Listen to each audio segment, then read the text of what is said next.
Bienvenidos a la microclase de hemostasia. En esta microclase vamos a identificar las etapas de la hemostasia que en el libro base que ustedes tienen para realizar la lectura no está bien claro.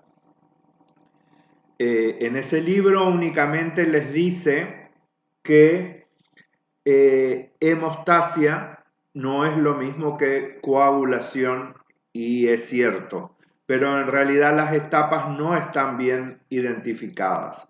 Entonces, el objetivo de la clase sería identificar las etapas de la hemostasia. Vamos a comenzar a dar un concepto de hemostasia y podemos decir que es un proceso complejo, defensivo, que está incluido o integrado por un conjunto de procesos a su vez morfofuncionales encargados de prevenir y o suprimir la pérdida de sangre manteniendo la integridad vascular. En esta microclase, ¿a qué hemostasia nos vamos a referir? A la hemostasia fisiológica, es decir, la hemostasia que es capaz de detener el sangrado de pequeños vasos. Existe otra hemostasia que es la quirúrgica, que la van a ver en años superiores de la carrera, donde el equipo de salud y específicamente los cirujanos van a tener que intervenir para detener esa hemorragia.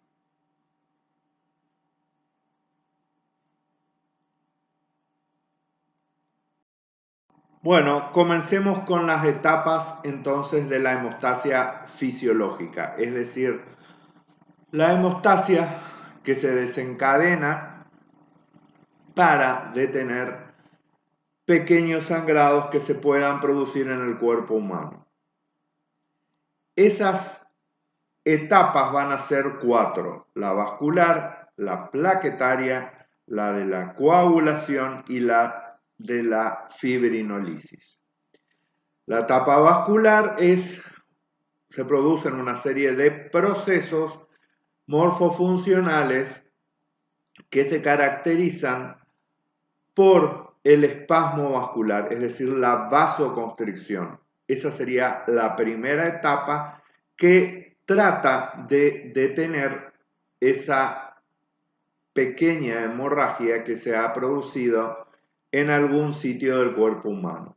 La segunda etapa es la plaquetaria, que es la formación del tapón plaquetario, que a su vez se va a, podemos decir, consta de otras subetapas que serían la de adherencia, es decir, las plaquetas se adhieren a la pared del vaso, la de agregación, que las plaquetas se van agregando, y la de secreción plaquetaria, es decir, que las plaquetas liberan sustancias bioquímicas que ayudan a la formación del tapón plaquetario y a la estabilidad de ese tapón plaquetario. La tercera etapa la vamos a ver en una diapositiva posterior, que es la de la coagulación o formación del coágulo sanguíneo, y la cuarta etapa es la de la fibrinólisis, que consiste en un proceso que va a disolver el coágulo sanguíneo.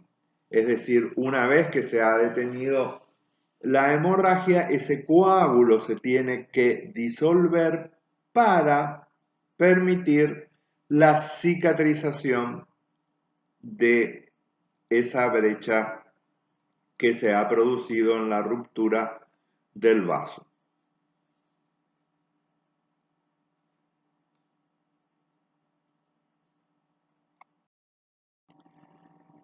La tercera etapa habíamos dicho que era la etapa de la coagulación o formación del coágulo sanguíneo.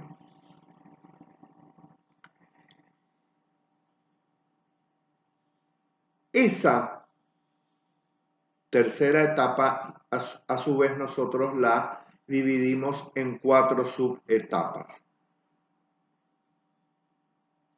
Una sería la formación del activador de protrombina a través de la vía intrínseca y extrínseca, que en el libro base que ustedes leen se denomina etapa 1.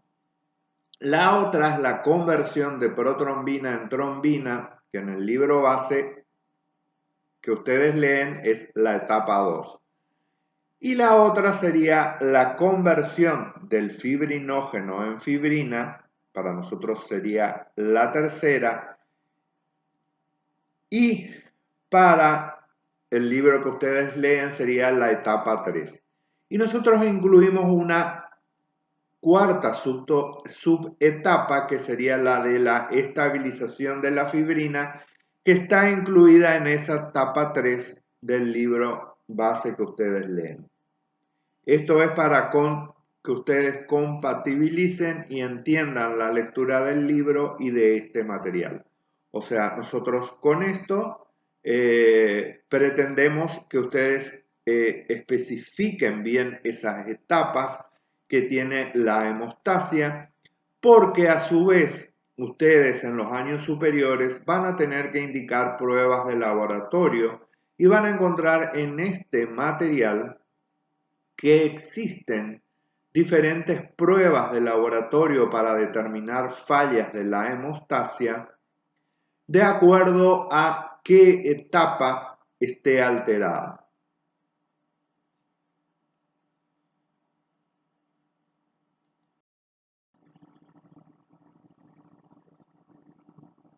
Cuando ustedes lleguen a las clínicas, uno de los procedimientos quirúrgicos que se les va a enseñar obviamente es la extracción dentaria. En la extracción dentaria, ustedes tienen que tener en cuenta todos los pasos de la hemostasia fisiológica y obviamente en algunos casos van a tener que aplicar la hemostasia quirúrgica para que ese coágulo post-extracción llegue a una cicatrización correcta. En odontología, la mejor manera de evitar las complicaciones hemorrágicas es primero tener una buena historia clínica del paciente para saber si el paciente no tiene alguna alteración de en los procesos de hemostasia, que son diversos, y que eso es lo que puede llegar a provocar una futura hemorragia en el consultorio odontológico, pero lo más común de que se produzcan, la causa más común que se produzcan las hemorragias post-extracción se deben a otras causas diferentes como el trauma quirúrgico o a terapia anticoagulante también, y a enfermedades sistémicas también se pueden deber esa hemorragia, pero generalmente es debido al trauma quirúrgico. Estos son diferentes procesos que lo van a ir aprendiendo en años superiores. Por eso entonces para el odontólogo es fundamental conocer primero la hemostasia fisiológica, que es lo que estamos viendo, y luego la hemostasia quirúrgica.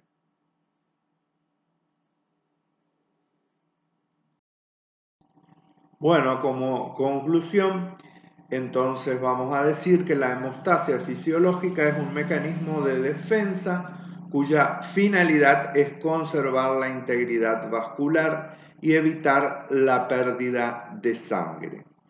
Debemos recordar las etapas que hemos establecido en esta microclase para el día de mañana, cuando ustedes estén en la clínica, puedan pedir una prueba de laboratorio adecuada según ustedes desconfíen qué etapa de la hemostasia se encuentra alterada. Por ejemplo, si ustedes, según la historia clínica, determinan que puede llegar a ser la etapa plaquetaria la que esté alterada, pueden pedir específicamente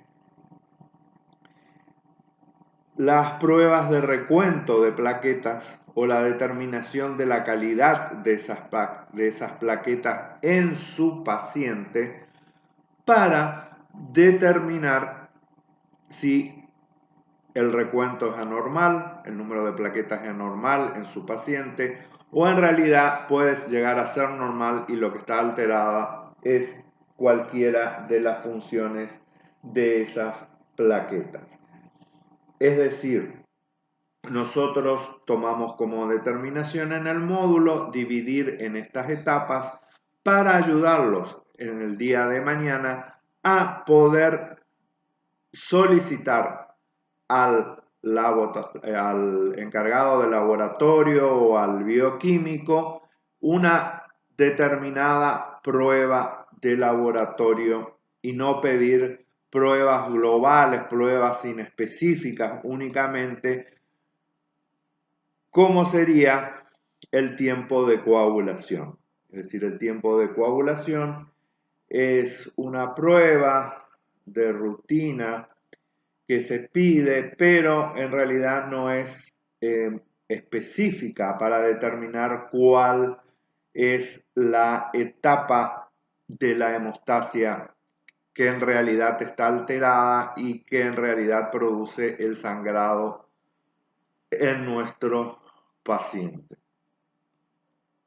Bueno, entonces cualquier duda que tengan sobre la temática y que es muy importante para nosotros los odontólogos, pueden realizarla en el foro del aula virtual que se denomina Dudas sobre hemostasia. Muchas gracias por su atención y hasta la próxima microclase.